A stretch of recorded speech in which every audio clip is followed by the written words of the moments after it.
Primero, para empezar, sabemos que hay ciertas condiciones fundamentales para que la vida como tal se pueda dar en los organismos, vea.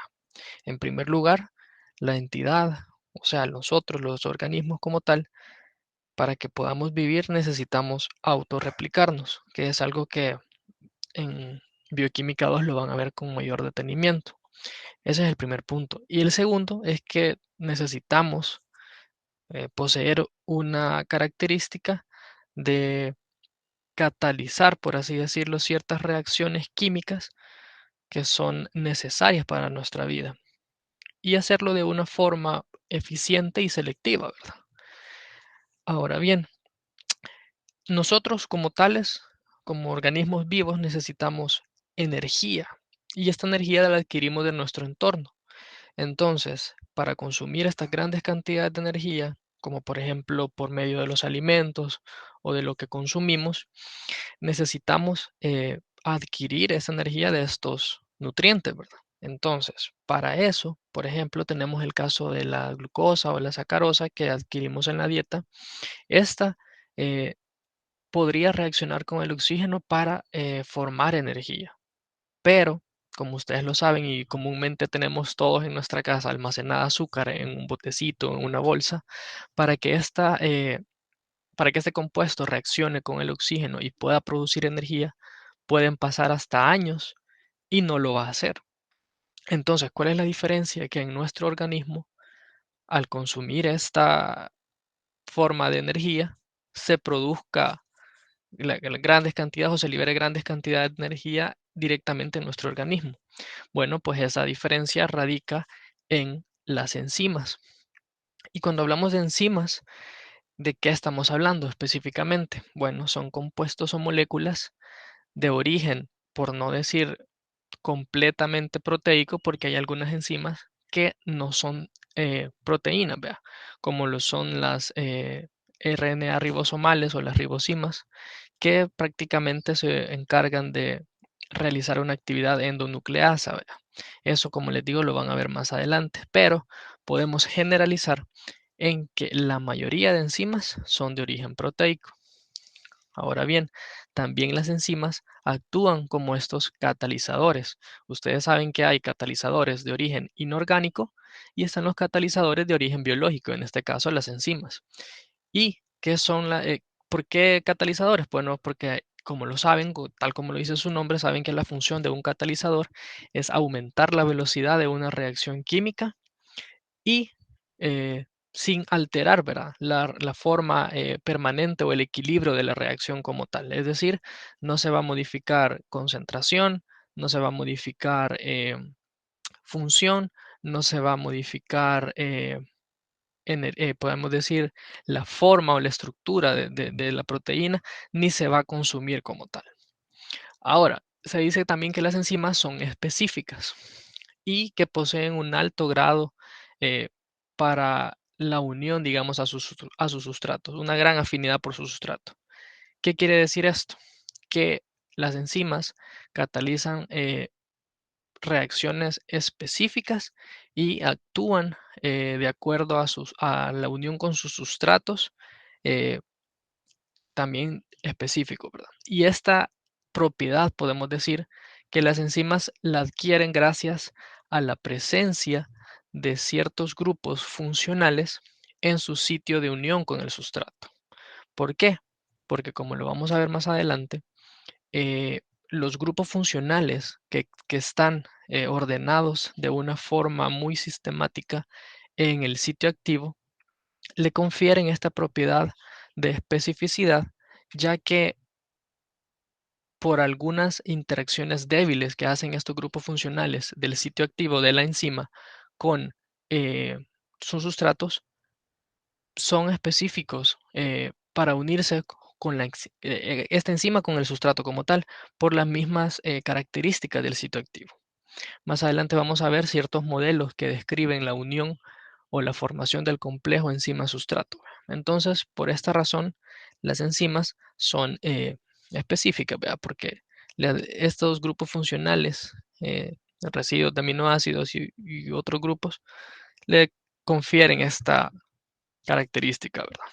Y pues son de utilidad práctica porque sabemos que en algunas patologías, como lo van a ver a lo largo de la carrera, pueden deberse por defectos enzimáticos.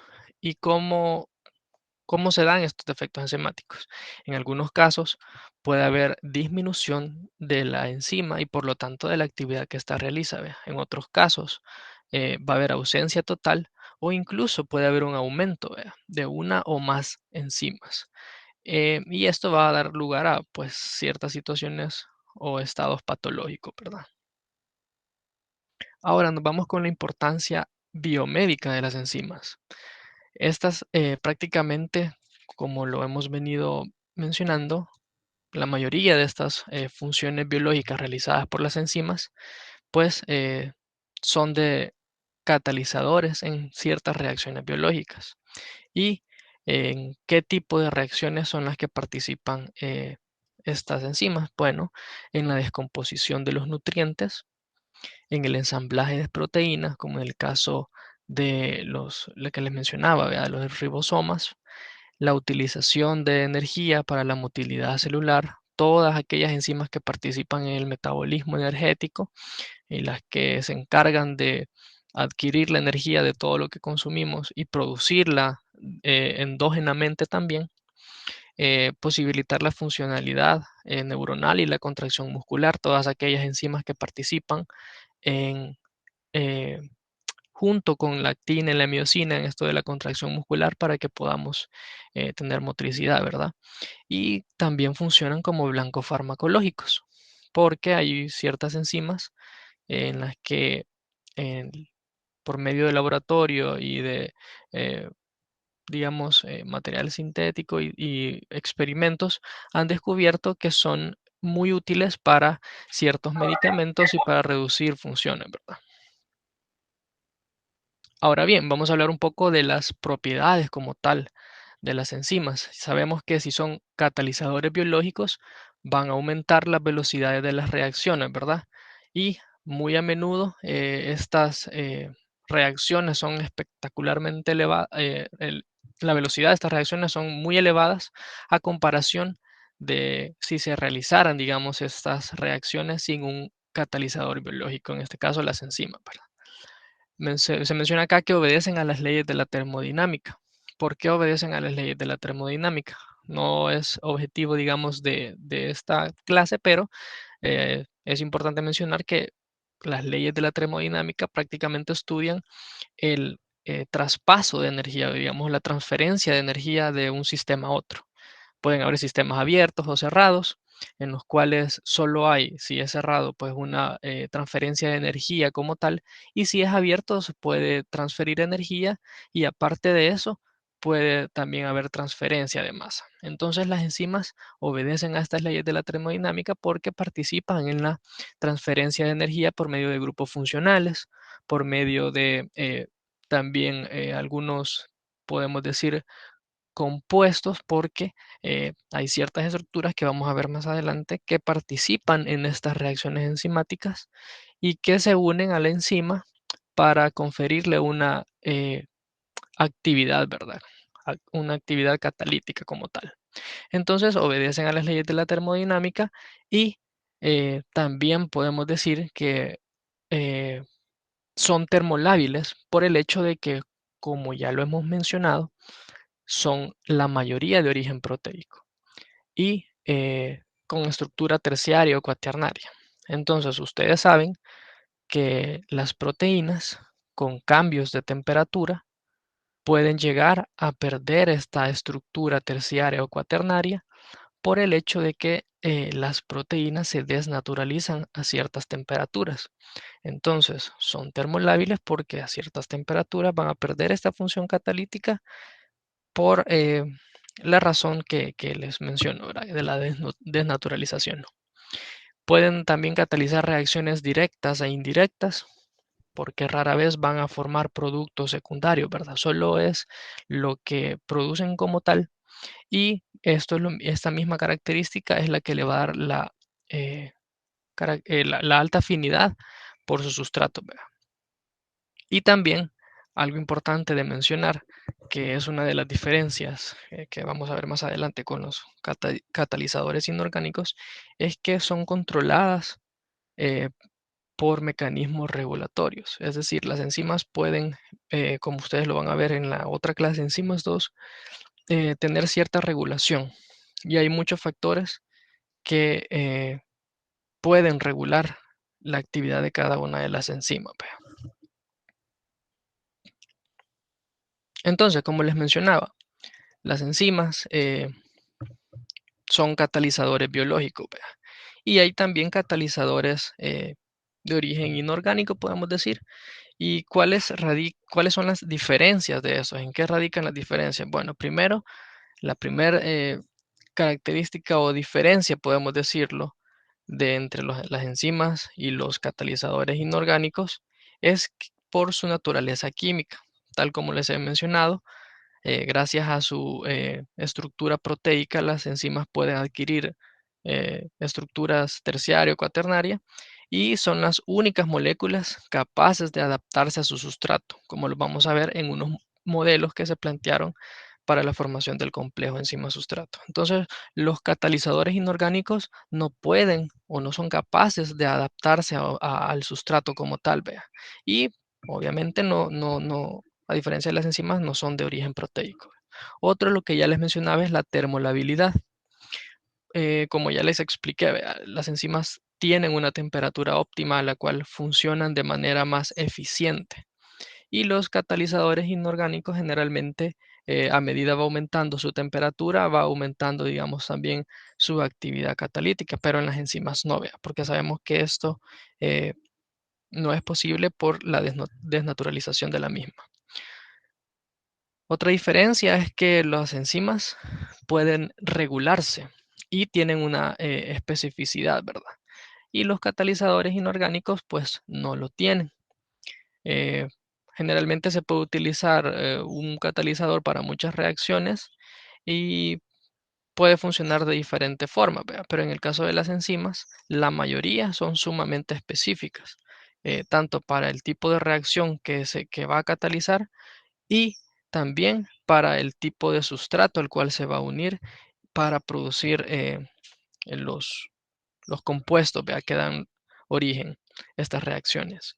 Y la eficiencia, ¿vea? ¿Por qué eficiencia? Porque en la mayoría de las reacciones enzimáticas eh, no es necesario grandes cantidades de enzima, sino que podemos decir, con concentraciones bajas se pueden realizar estas reacciones y aparte de eso, las enzimas, por esta misma eficiencia, es debido a que estas no se consumen durante una reacción. ¿Vea? Entonces, si usted agrega cierta concentración específica de enzima a cierta reacción, esa concentración o ese volumen de enzima que usted agregue no se va a eliminar. Vea. Usted lo puede aislar después y va a tener la misma cantidad. Entonces, a diferencia de los catalizadores inorgánicos, las enzimas no son consumidas por estas reacciones. Hablando un poco de los antecedentes y de la historia de la bioquímica, en los inicios del estudio de la bioquímica, pues las enzimas se nombraban en relación a su descubrimiento. Por ejemplo, tenemos la tripsina, la pepsina, que es la que participa en el proceso de digestión, la lisozima también. Entonces, los primeros que empezaron a descubrir estas enzimas no las descubrieron como tal, sino que, por ejemplo, Louis Pasteur, cuando estaba experimentando lo de el proceso de la fermentación, él observó que con las levaduras, estos organismos vivos, tenían unos fermentos, le llamaba él, unos fermentos que permitían que pudiera utilizar o pudiera fermentar, digamos, la energía que estaba trabajando junto con estas levaduras y que al separarse estas moléculas o sustancias, podemos decir, de la levadura, seguía realizando la misma actividad. Entonces, más adelante, otros científicos fueron descubriendo eh, las funciones de estas enzimas y pues llegó hasta el momento en el que les dieron este nombre como tal. y quien le dio el nombre como tal de enzimas fue Kuhn, Frederick Kuhn, que mencionó que le daba el nombre porque deriva del griego enzimos, que significa en la levadura. Entonces, como descubrieron inicialmente que se encontraban en las levaduras, por eso les dieron el nombre de enzimas. Entonces, en algunos casos, la enzima, si estamos hablando de una enzima en específico, puede tener dos o más nombres. O en el caso de las isoenzimas, que son dos enzimas diferentes, pueden tener el mismo nombre también. O funciones, por la misma estructura, el mismo nombre, pero diferente función. Entonces, debido a todos estos problemas, la Unión Internacional de Bioquímica decidió crear o desarrollar un sistema de nomenclatura en el que cada enzima tuviera un nombre único, ¿vea? Y aparte de eso, un número en código, un código numérico, que identificaba el tipo de reacción que catalizaba, los sustratos que se involucraban también, ¿vea? Entonces, este sistema de nomenclatura prácticamente lo vamos a tomar de modelo a una exocinasa, a la ATP de exosa. Saben que el D significa por el dextrogiro, ¿verdad? Que ya lo vieron anteriormente, me imagino, en orgánica, que es nada más, significa pues el lugar donde está ubicado el grupo funcional, que en este caso es a la derecha, a los ojos del observador, ¿verdad? Entonces, la exoquinasa tiene este código 2.7.1.1. ¿Y qué significa cada uno de estos números? Bueno, primero, el número 2, que es el que está al inicio, denota el nombre de la clase, que es una transferasa. Hay 6 grandes clases de las enzimas. Más adelante lo vamos a ver, eh, pero el primer número denota la clase de enzima. El segundo número se refiere a la subclase, que en este caso es una fosfotransferasa, porque tal como lo dice su nombre, transfiere un grupo fosforilo, ¿verdad? El tercer número se refiere a quién es el aceptor de ese grupo fosforilo, que en este caso es un grupo hidroxilo, ¿verdad? Y el cuarto número, que se refiere a que esta exosa prácticamente es el aceptor de este grupo fosforilo, ¿verdad? Entonces, tenemos la clasificación de las enzimas de acuerdo a sus 6 grandes clases. Primero están las oxidorreductasas, que son las enzimas que catalizan oxidaciones y reducciones, tal como lo dice su nombre, ¿verdad? Bien obvio. Las transferansas, en segundo lugar, que son aquellas que catalizan la transferencia de restos eh, tales como grupos glucosilo, metilo, fosforilo, transfieren grupos funcionales como tal. En el tercer caso tenemos a las hidrolasas, que catalizan la escisión hidrolítica de enlaces carbono-carbono, carbono-oxígeno, carbono-nitrógeno y de otros enlaces fuertes o covalentes, ¿verdad? Las liasas, en el cuarto lugar, catalizan siempre escisión de enlaces carbono-carbono, carbono-oxígeno, carbono-nitrógeno y de otros enlaces covalentes, pero a diferencia de las hidrolasas, lo hacen por eliminación de átomos, por lo que generan dobles enlaces, ¿verdad? Las isomerasas, en quinto lugar, catalizan cambios geométricos o estructurales dentro de una molécula. Por ejemplo, pueden pasar de podemos decir, el grupo funcional eh, de un carbono a otro carbono, ¿vea? Por eso se llama isomerasas, porque puede quedar el mismo compuesto, pero con grupo funcional en diferente posición, ¿vea? Entonces ya cambia, ¿vea? Ya es un isómero. Y las ligasas, que son las últimas dentro de la clasificación, que prácticamente catalizan la unión o la ligadura de dos moléculas en reacciones acopladas a la hidrólisis del ATP. Un ejemplo de estas son las que participan, por ejemplo, al momento de la replicación del ADN, cuando al final unen las hebras que se han formado, que más adelante lo van a ver. Como les digo, ahorita solo es a forma de introducción, pero estas son las 6 grandes clases de enzimas que se tienen, ¿verdad? Para ir viendo un poco de estas enzimas, de una por una, vamos a empezar con las oxidorreductasas, ¿verdad? Las oxidorreductasas, pues como ya les había dicho, son las enzimas que catalizan la transferencia de electrones, ya sea iones hidruro o átomos de hidrógeno. Vea. Un ejemplo de esta es la lactato deshidrogenasa, que pues, es una deshidrogenasa, y podemos ver aquí cómo utiliza eh, ciertos eh, aceptores de electrones para transferir estos electrones, ¿vea? De un compuesto a otro en las reacciones enzimáticas, ¿vea? Tenemos las transferasas también que catalizan eh, la transferencia de un grupo de átomos ya de un sustrato a otro. Por ejemplo, tenemos las aminotransferasas o transaminasas que, tal como lo dice su nombre, transfieren un grupo amino, ¿vea? O las quinasas que transfieren un grupo fosfato. Entonces acá tenemos de un sustrato a otro cómo transfieren, digamos, este compuesto de acá, un grupo amino, lo transfiere del glutamato, la alanino, a la alanina, ¿vea? Por eso se llama alanina transferasa, o tienen las transaminasas, ¿vea? Entonces, del piruvato eh, puede ser un sustrato, pero no lo utilizan como tal, ¿vea? Sino que el grupo amino lo obtienen del glutamato y lo pasan a la alanina, ¿vea?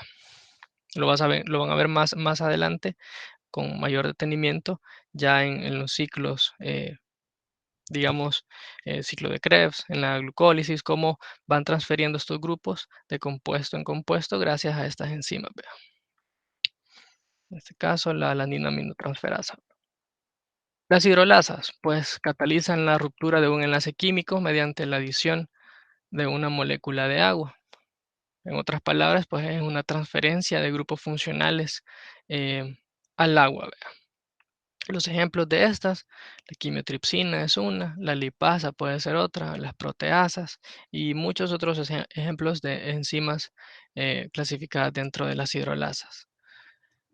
Las liasas catalizan la ruptura de enlaces químicos, excluyendo enlaces peptídicos por un proceso distinto al de la hidrólisis. Vea, como ya lo había mencionado, eh, a diferencia de estos, no se hacía por medio de hidrólisis, sino que por medio de, puede ser transferencia de energía, ruptura de enlaces en las que pasaban de triples enlaces a dobles enlaces, ¿verdad? Los ejemplos de estos son la aldolasa puede ser un ejemplo, o la piruvato descarboxilasa. Las isomerasas, como les mencionaba, la transferencia de grupos dentro de moléculas dando formas isoméricas, ¿vea? Un ejemplo puede ser la triosa fosfato isomerasa. En este caso podemos ver cómo el mismo compuesto está como tal, pero le podemos, como decirlo así, le da vuelta, ¿vea? Le pone el grupo funcional en otro carbono. Entonces ya no es como tal dihidroxiacetona fosfato, sino que es delta gliceraldehído trefosfato, porque ha cambiado los grupos funcionales de un carbono a otro, ¿vea? Y por último, las ligasas, que catalizan la formación de enlaces entre los carbonos hidrógeno, carbono nitrógeno, carbono sulfuro, o podemos decir que cataliza, digamos, la formación de átomos, generalmente utilizando la energía de la hidrólisis del ATP. Entonces, uno de los ejemplos de esta es la glutamina sintetasa, ¿vea? Que no lo hace como a diferencia del otro por medio de ruptura de enlaces, sino que utilizando la energía del ATP para lograr esta hidrólisis. Y aquí en su bibliografía pueden ver resumida toda esta clasificación de estas enzimas y las acciones que hace cada una de ellas, ¿verdad? Ahora pasamos al funcionamiento como tal de las enzimas. Sabemos que un rasgo distintivo de estas reacciones catalizadas enzimáticamente es que tienen lugar dentro de un confín o dentro de una bolsa, podemos decir, de la misma enzima. Y a esta bolsa se le da el nombre de sitio activo. Si se recuerdan, al inicio de la clase les mencionaba que los grupos funcionales o los residuos de aminoácidos que estaban ordenados en el sitio activo le daban esta característica de especificidad a la enzima. porque estos residuos interactuaban única y exclusivamente con su sustrato por medio de interacciones débiles, ¿verdad? Entonces le daban estabilidad a la molécula y le dan la característica de especificidad con su sustrato. Entonces, podemos decir que estas reacciones necesarias para digerir alimentos, para enviar señales nerviosas, para contraer el músculo, eh, si no fuera por estas enzimas, no se daría a una velocidad que fuera realmente útil para nosotros, ¿vea? Como organismos vivos. Entonces, el sitio activo podemos decir que es un lugar en la enzima, a donde se va a unir el sustrato. ¿Y qué es el sustrato? Pues es la molécula fijada en el sitio activo sobre la que actúa, digamos, la enzima en la formación del complejo enzima-sustrato. A menudo el sitio activo de la enzima recubre el sustrato y lo secuestra completamente de la disolución. Muchas veces lo hace para conservar eh, la naturaleza del sustrato, para protegerlo de condiciones como temperatura, cambios de pH, cambios en la osmolaridad, cambios en la concentración. Entonces, por eso es que se dice que muchas veces el sitio activo o la enzima como tal recubre el sustrato cuando se unen. Ahora tenemos ciertos componentes, como les mencionaba en unas diapositivas anteriores, que participan en esta reacción enzimática. Algunas moléculas que se iban a unir. Muchas enzimas contienen moléculas pequeñas o iones metálicos que participan directamente en la unión del sustrato o en la catálisis. ¿Cuáles son estos componentes? Tenemos a los cofactores, los grupos prostéticos y las coenzimas. ¿Qué es un cofactor? Es un cofactor, no es nada más aquel compuesto o sustancia que va a ayudar a que el sustrato pueda unirse al sitio activo.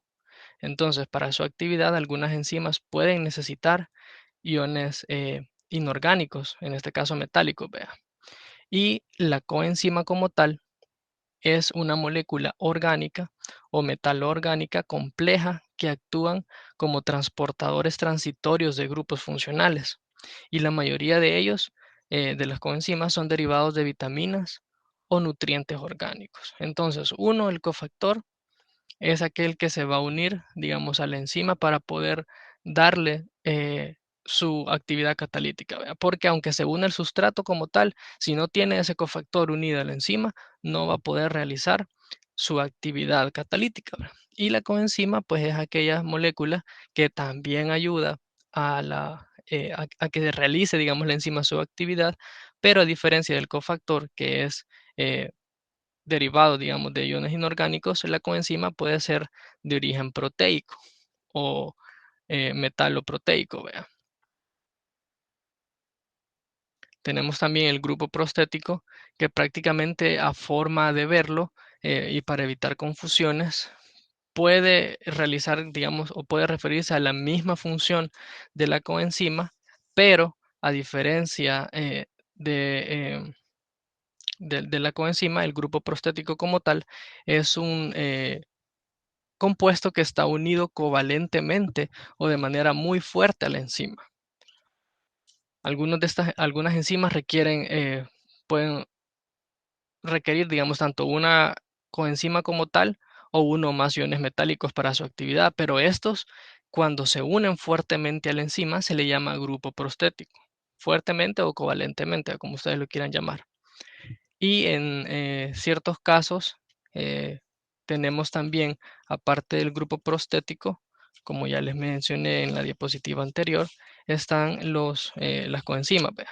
Entonces, los cofactores, por otro lado, como lo podemos ver acá, generalmente se unen de una forma débil, podemos decir, y esa es donde radica un poco la diferencia, ¿verdad? Que el grupo prostético es aquel que se une de manera fuerte a la enzima por medio de un enlace covalente, ¿verdad?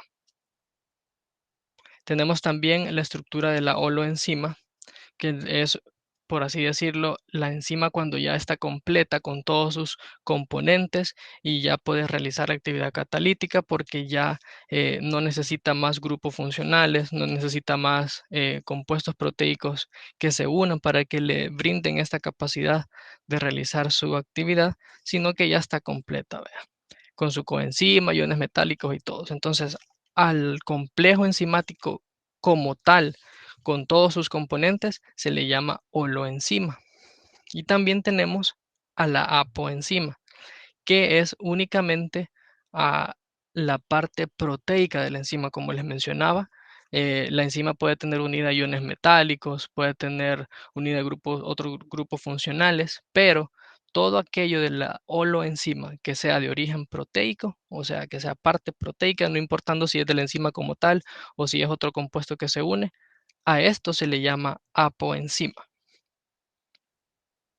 Entonces, a forma de resumen, podemos decir que el grupo prostético, como les mencionaba, son los que se incorporan de manera firme y estable en la estructura de una proteína o de una enzima mediante fuerzas covalentes o no covalentes, vea. Y los cofactores tienen funciones similares al grupo prostético, pero la principal diferencia es que se unen de forma débil y transitoria a las enzimas o a los sustratos como tal, porque muchas veces estos cofactores no necesariamente siempre se van a unir a la enzima, sino que muchas veces se unen al sustrato para que éste adquiera una conformación estructural que le permita ser afín al sitio activo. Entonces, ese término lo tienen que tener en claro que muchas veces los cofactores se van a unir al sustrato y no a la enzima. ¿Ve? Y las coenzimas, que como los mencionaba, transportan muchos sustratos desde un punto dentro de la célula a otro punto, vea. Prácticamente se encargan de estabilizar las especies reactivas, aumentar el número de puntos de contacto entre el sustrato y la enzima, vea. Podemos ver acá ejemplificado eh, la enzima como tal y la coenzima. Digamos que esta coenzima al final eh, es de origen proteico. Vea. Entonces, si toda esta parte que les estoy señalando acá le quisiéramos dar un nombre, si esto es proteína y esto es proteína, a esto como tal se le llama apoenzima, que es toda la parte proteica de la enzima. Por ejemplo, acá ya se formó el complejo enzima-sustrato. Entonces, en este caso, digamos que el sustrato fuera de un origen no proteico. Entonces, solo a la parte de acá es la apoenzima, ¿vea? Lo proteico como tal. Y todo, digamos que aquí, digamos que esta vez es un cofactor, podemos decir, y se une aquí, o este puntito celeste se une aquí.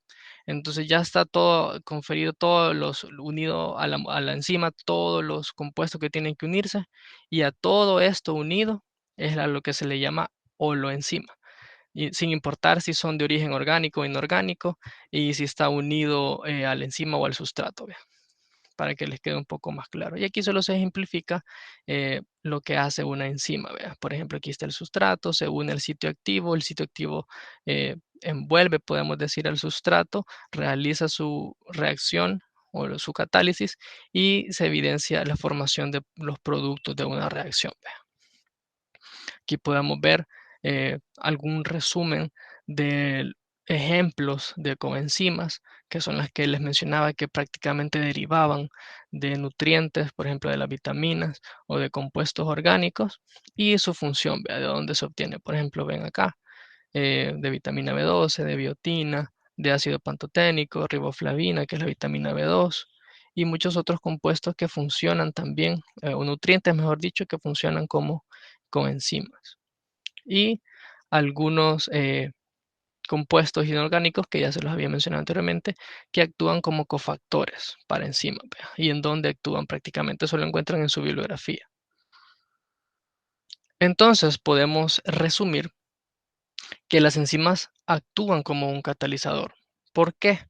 Porque disminuyen la energía de activación. Si ustedes revisan en su bibliografía van a encontrar ciertas gráficas, una de las cuales se las traigo más adelante, que para que se pueda lograr ese estado de transición de un sustrato y para la formación, digamos, de un producto, hay que superar una barrera de energía. Entonces, muchas veces Eh, quiero ver, aquí está, este esquema. Muchas veces las enzimas lo que hacen es disminuir, por ejemplo, esta parte de acá está pendiente, todo esto desde el estado basal, que es este, al estado de formación de productos, todo esto es la energía que se requiere para que se dé ese cambio. Entonces, ¿qué es llamada la energía de activación? En este caso, toda esta energía se requiere si no se tuviera una enzima. Pero ¿qué pasa cuando tenemos una enzima? La energía de activación, si ustedes pueden ver esta curva, es menor a la que a la que no tiene enzima. Y se forma en la igual cantidad de productos. Entonces, la energía de activación cuando se tiene una enzima es menor.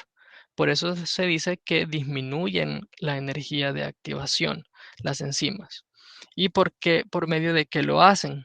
Generalmente, lo que les mencionaba, que en los sitios activos de la enzima existían grupos funcionales, residuos de aminoácidos, los cuales al unirse con su sustrato daban paso a pequeñas reacciones, podemos decir, o a pequeñas interacciones o interacciones débiles, les menciona en la literatura, que estas interacciones, así como las otras reacciones que se dan, también producen energía.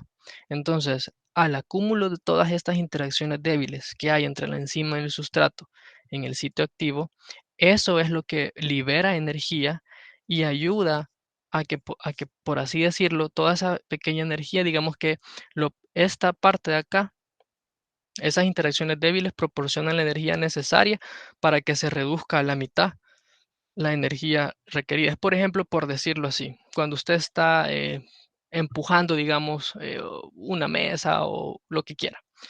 Usted a veces, si usted lo hace solo, eh, se tarda más, ¿vea? Porque pesa y todo. Pero ¿qué pasa si alguien más viene a ayudarle? Si alguien más viene a ayudarle, usted lo empuja más rápido y requiere menos energía porque tiene ayuda. Entonces prácticamente las interacciones débiles son como ayuda traducido a energía para que esta reacción se dé de una forma más rápida y requiera menos cantidad de energía. ¿Vea? Como les había mencionado anteriormente, no modifican el equilibrio de la reacción, es decir, no hay variación en las concentraciones, no hay variación en el, digamos, en el volumen, sino que se mantiene lo mismo, ¿verdad? De la enzima y de los reactivos como tal también, ¿verdad? De las sustancias que participan. Aceleran la llegada del equilibrio, es decir, aceleran el proceso de pasar de un estado de sustrato a producto. ¿Verdad? No se alteran durante la reacción, lo mismo que les había mencionado. Son reutilizables ya que no se consumen, muestran especificidad de sustrato y de reacción y son eficaces a bajas concentraciones. Vea. Podemos ver acá, solo aumentan la velocidad. Vea. Este esquema, si lo quieren leer, lo encuentran en la bibliografía que al final de la clase se las he puesto y está explicado bien, bien bonito para que ustedes puedan entender todos estos términos y los motivos por los cuales las enzimas disminuyen o requieren menos cantidad de energía y lo hacen de una manera más rápida. Ahora, para hablar un poquito de cómo explicamos, digamos, esos incrementos altamente selectivos en la velocidad de las reacciones catalizadas por las enzimas. Primero es la reordenación de los enlaces covalentes durante la reacción, es lo que les mencionaba de los residuos o los grupos funcionales en un sitio activo. ¿Vea? Estas reacciones químicas de muchos tipos entre sustratos y grupos funcionales son los que proveen esta energía, estas interacciones débiles. Menciona acá las interacciones covalentes entre enzimas y sustratos hacen disminuir la energía de activación, o sea, aceleran la reacción. Y prácticamente las interacciones no covalentes entre la enzima y el sustrato son las que brindan esta energía. Se forma, digamos, una cantidad de energía con la reacción como tal o principal del sitio activo entre la enzima y el sustrato, pero también las otras que se dan a lo largo de la enzima, recuerden que es una estructura proteica. Entonces perdón, residuos de aminoácidos en toda la enzima, no solo en el sitio activo. Entonces, para brindarle estabilidad a a la molécula y al complejo enzima-sustrato, eh, gran parte de esta energía requerida para disminuir la necesidad de energía de un estado de transición, pues proviene de estas interacciones débiles. Por otro lado, tenemos la clasificación de las enzimas de acuerdo a su complejidad.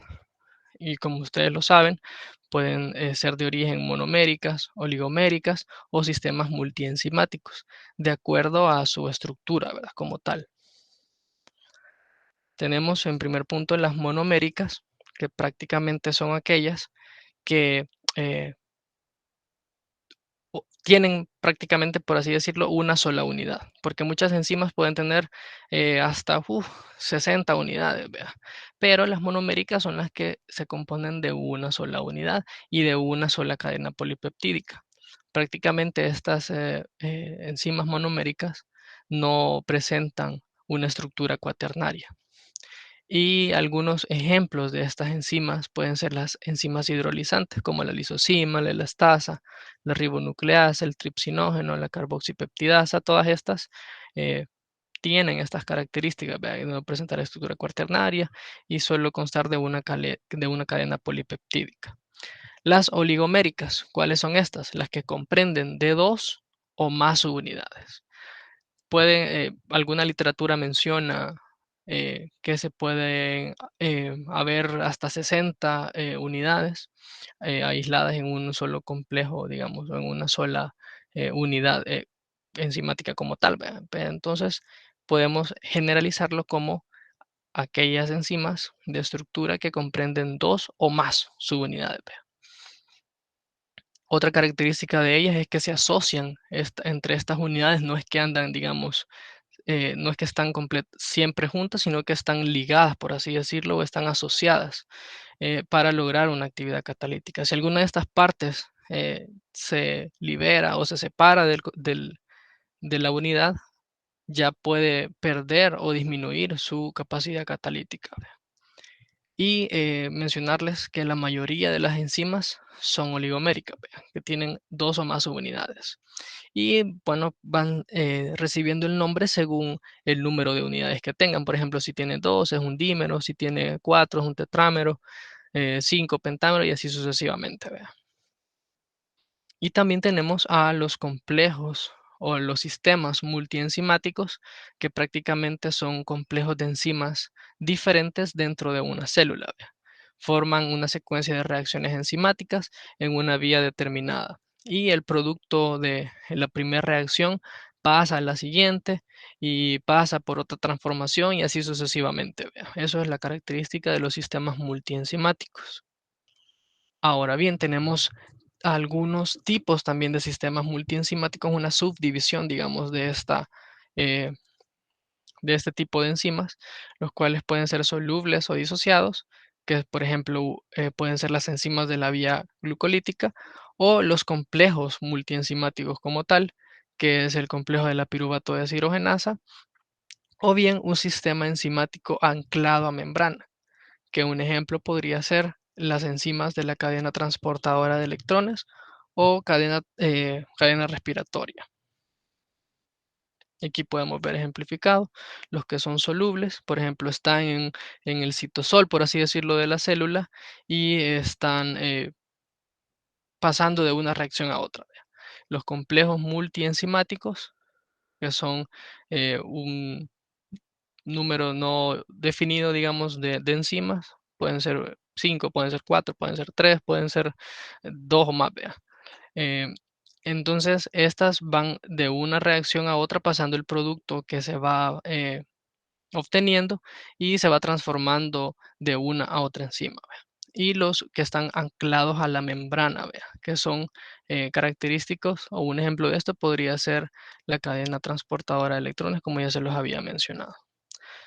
También un término importante que deben conocer acerca de generalidades de las enzimas son las enzimas que son semejantes catalítica y estructuralmente y, y que por lo tanto catalizan la misma reacción, pero se encuentran en tejidos distintos del organismo. Entonces, a estas enzimas se les da el nombre de isoenzimas o isocimas.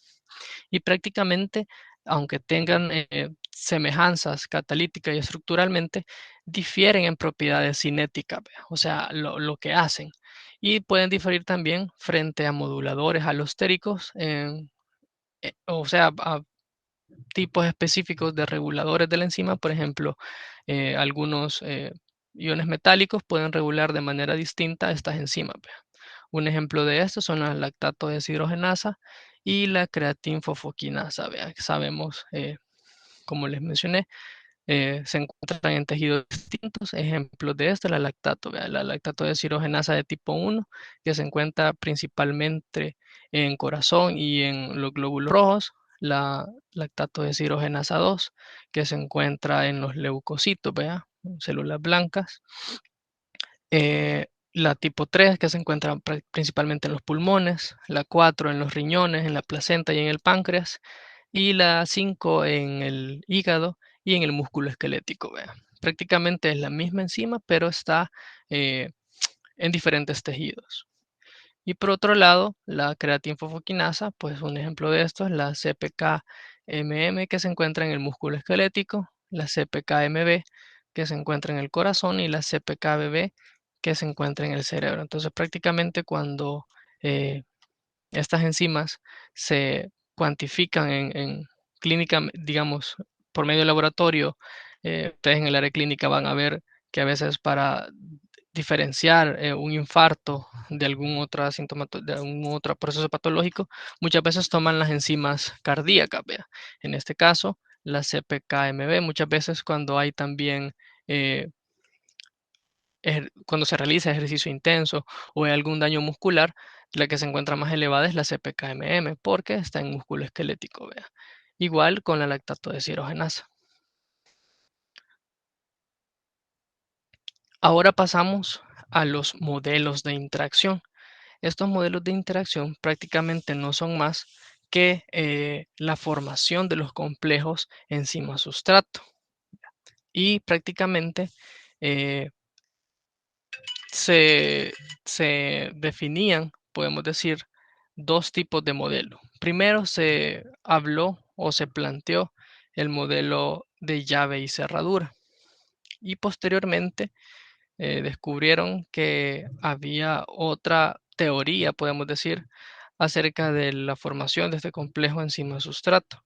Y el modelo que existía era el de ajuste inducido. Entonces, ¿qué nos dice el modelo de llave y cerradura? Prácticamente Emil Fischer fue quien propuso este modelo allá por los años 80, en el que las enzimas eran estructuralmente complementarias a sus sustratos, de modo que éstas se acoplaban de igual manera que una llave a una cerradura. Por eso es que se llama llave y cerradura. Pero eh, lo característico de este modelo o esta teoría o esta hipótesis es que planteaba que la presencia de sustratos hacía que las enzimas fueran más resistentes a los efectos desnaturalizantes de una temperatura elevada. Es decir, que el sustrato le adquiría ciertas características a la enzima para que ésta resistiera ciertos cambios de pH, temperatura como tal, vea, y le brindaba estabilidad al complejo, vea. Y el modelo de ajuste inducido vino poco tiempo después, en lo cual planteaba principalmente que el sustrato como tal inducía un cambio conformacional en las enzimas. Entonces, el modelo de Fischer explicaba que el sustrato ya venía con una forma y la enzima ya tenía la otra forma y se complementaban entre ellas, pero este modelo no podía explicar los cambios dinámicos que se acompañaban a las transformaciones catalíticas, porque muchas veces eh, como podemos evidenciar ahora, las enzimas cambiaban su conformación cuando se unían con el sustrato. Entonces, el modelo de Fischer, que planteaba que ya venía como unos legos, ustedes imagínense unos legos, que ya tenían su estructura ya definida, pues no podía explicar esto que pasaba con los cambios conformacionales en la enzima. Entonces, más adelante plantearon, Daniel Koshland planteó este modelo de ajuste inducido y estableció que la enzima sufría cambios a medida que se iba uniendo al sustrato y que era análogo de colocar un, dentro de un guante la mano, ¿vea? Cuando el guante tiene una cierta estructura, pero cuando usted se lo acomoda en la mano, se va acoplando o va cambiando, digamos, su estructura, ¿vea? Entonces, prácticamente eso planteaban las dos tipos de hipótesis. Prácticamente el modelo de ajuste inducido y el modelo de llave y cerradura eran como las dos hipótesis que se tenían acerca de la unión o la formación del complejo enzima-sustrato. Ahora, para definir actividad enzimática es necesario que ciertas condiciones se definan antes. Por ejemplo, la actividad de una enzima puede medirse bajo condiciones estándar, por ejemplo, a una temperatura dada, a un pH específico, a una concentración de tapón, a un sustrato, a una concentración de sustrato o una concentración de coenzima. Eh, Esto se debe a que, tal como lo mencioné, algunos estados, como el cambios de pH, cambios de temperatura, pueden darle o quitarle, digamos, actividad enzimática como tal o catalítica a la enzima, ¿ve? Entonces, por eso es que se mide de acuerdo a situaciones o a condiciones definidas. Em, Prácticamente tenemos la forma en la que, o la unidad en la que se mide la actividad catalítica, que es la unidad internacional, ¿ve? Entonces, una unidad internacional de enzima cataliza la conversión de un micromol de sustrato en producto por unidad de tiempo, que en este caso es el minuto. La tasa o velocidad de una reacción enzimática en, en las condiciones ya específicas se pueden definir como la velocidad de conversión de un sustrato a un producto por unidad de tiempo. Entonces acá lo pueden ver en la gráfica. Aquí está el sustrato, en el eje de las X va el tiempo de la reacción y en el eje de la Y la concentración. ¿Ve? Entonces podemos ver a medida se va disminuyendo, digamos, el sustrato, va aumentando el producto hasta llegar a un equilibrio. ¿Ve? Entonces, prácticamente para medir todo este tipo de conceptos se utilizan ciertos términos, vea, que los vemos acá. Primero, eh, la medición de la actividad enzimática puede ser ya sea por el número de recambio, por la unidad enzimática, por el catal o la actividad específica. Entonces, ¿qué es el número de recambio? Es el número de moléculas de sustrato transformadas por unidad de tiempo, por una molécula de enzima. ¿Verdad?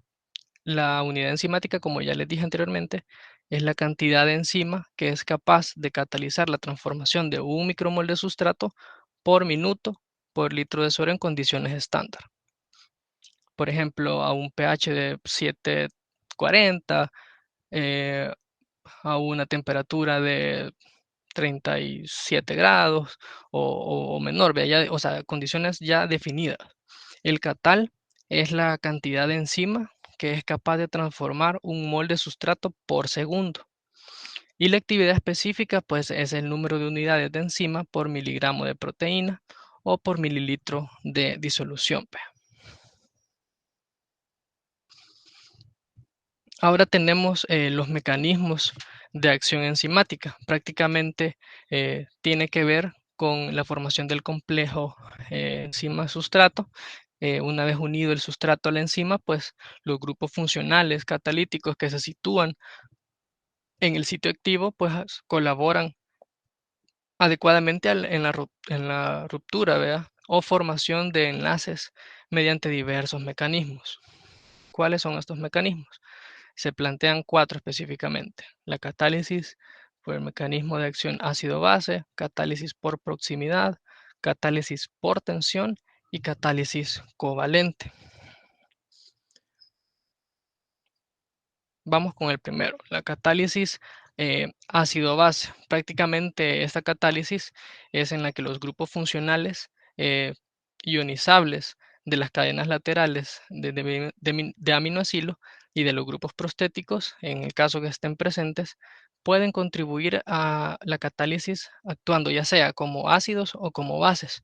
Y específicamente cuando actúan como eh, donadores, podemos decir, eh, de protones, o cuando los ácidos participan, digamos, en la donación o en la recepción de protones o de iones hidróxido, se llama catálisis específica de ácido o base. Es decir, cuando únicamente hay ácidos o bases que participan en esta catálisis, es que se llama específica. ¿Ve? Pero sabemos que a veces hay reacciones cuyas velocidades pueden responder a todos los ácidos o bases presentes. Entonces, en este caso, cuando eh, todos participan, podemos decir todos los ácidos o bases presentes, eh, es llamada catálisis ácida o básica general. Entonces, en resumidas cuentas, cuando únicamente los que participan son los protones o los iones de hidróxido, se le llama catálisis específica de ácido o base. Por ejemplo, catálisis específica de ácido o catálisis específica de base. Cuando participan únicamente protones. Vea. Si, si adquieren el protón, vea, son catálisis específica de base, o si dona el protón, catálisis específica de ácido. Y en el caso en el que cualquier ácido, no solo los protones o los iones hidróxido, participan en la reacción, pues es catálisis ácida o básica general. Vea. Tenemos también la catálisis por proximidad. Y esta plantea la forma en la que las moléculas pueden interactuar entre sí, pero exclusivamente tienen que estar dentro de la distancia de formación de enlaces. Si no están a una distancia óptima para formación de enlaces, ya no se puede dar este catálisis por proximidad. Entonces, este tipo o mecanismo de actividad enzimática plantea que a mayor concentración, de sustrato, por así decirlo, más probabilidad de encontrarse entre sí y más va a ser la velocidad a la que van a reaccionar. Entonces, prácticamente esta va regida por eh, las concentraciones, vea, a mayor concentración, mayor velocidad y mayor probabilidad de interactuar entre sí. Y prácticamente cuando una enzima se une a moléculas de sustrato en su sitio activo, va a crear una región de alta concentración de sustrato local. Por ejemplo, si nosotros eh, ponemos, por así decirlo, cuando estamos haciendo algún refresco, eh, gran cantidad de azúcar, en esa va a haber una alta concentración de sustrato local en el vaso, vea, y las moléculas se van a orientar para actuar entre sí químicamente. O sea, usted no va a echarle azúcar al vaso y va a tener azúcar afuera, vea. Entonces, esta catálisis por proximidad prácticamente explica o plantea que a mayor cantidad de sustrato local va a haber mayor actividad catalítica y mayor probabilidad de producir el producto deseado en el medio, ¿vea? Donde se está aumentando la concentración. La catálisis por tensión prácticamente es aquella en la que se va a requerir un cambio en la estructura, por así decirlo, de la enzima para poder adecuarse al sustrato y ubicarse específicamente en un lugar donde se quiere, digamos, producir esta tensión para crear un producto. Por ejemplo, cuando usted agarra, por decirlo algo, un lapicito y lo quiere quebrar, entonces usted se adecua el lápiz en los dos extremos para poder generar la tensión en medio del lápiz porque usted lo quiere separar en dos pedazos iguales. ¿Ve? Entonces, para generar esa tensión, usted ya sabe cómo colocar sus dos manos en los extremos, ¿vea? Porque lo puede romper si en el medio de un solo, pero si usted quiere ver cómo va cambiando o cómo se va produciendo la tensión en el lápiz, si usted se fija, antes de quebrarse se genera la tensión y cambia la forma o la estructura. ¿Vea? Entonces, cuando se requiere romper un enlace covalente, una reacción lítica, las enzimas normalmente se unen a sus sustratos en una conformación que debilita el enlace dirigido a la escisión y por medio de esta distorsión física y la polarización electrónica, vea, se logra eh, obtener dos productos, ¿vea? Por así decirlo, o la tensión que queremos generar para la producción de energía o de otro compuesto. Esta conformación prácticamente imita la del estado de transición, prácticamente plantea transitoria representa el punto intermedio en la transformación de sustrato a producto. O sea, es el estado, digamos, de que tiene que sobrepasar la reacción, el estado de transición, para producir de un sustrato a un producto. Por ejemplo, en la metáfora que les ponía de lápiz, el sustrato es uno, ¿verdad? Porque usted tiene un lápiz, pero cuando ya genera la tensión y lo quiebra, ya tiene dos productos. Entonces, prácticamente a eso se refiere. Y tenemos por último la catálisis covalente. Prácticamente este proceso implica la formación de un enlace covalente entre la enzima y uno o más sustratos. La energía de activación en este tipo de catálisis es más baja. Por lo tanto, hay una velocidad más alta. ¿Por qué? Porque se requiere menos energía y como ya les explicaba lo de la analogía de que si usted empujaba algo y alguien le ayudaba, lo hacía de forma más rápida y con menos cantidad de energía. El estado enzimático en este tipo de catálisis es transitorio, es decir, puede producir cambios, pueden darse cambios conformacionales y todo, pero este estado no va a ser permanente. Cuando ya se haya producido eh, la cantidad o cuando ya se haya transformado, mejor dicho, la cantidad de sustrato en producto, esta conformación vuelve a como había iniciado, vea, o a su conformación inicial. Y particularmente es común entre las enzimas reacciones de transferencia grupales. Lo que les mencionaba, por ejemplo, si la enzima adquiere un grupo funcional porque el sustrato se lo brindó, pero cuando se genera el producto, ya esta enzima, eh, por así decirlo, se desprende, se deshace o se separa del grupo funcional y vuelve a la estructura inicial.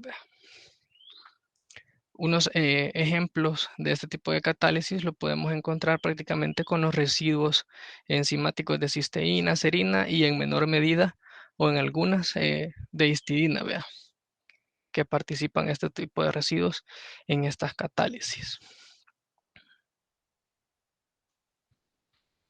Y un ejemplo de esta es la reacción de la fructosa 2,6-bifosfatasa que podemos ver acá en este punto, en la lisina 356, el residuo de arginina 352, arginina 307 y arginina 257, cómo se va desprendiendo de esto, si ustedes pueden ver acá, aquí se van transfiriendo los grupos y va pasando el grupo fosfato y se va separando de la molécula. Ven acá.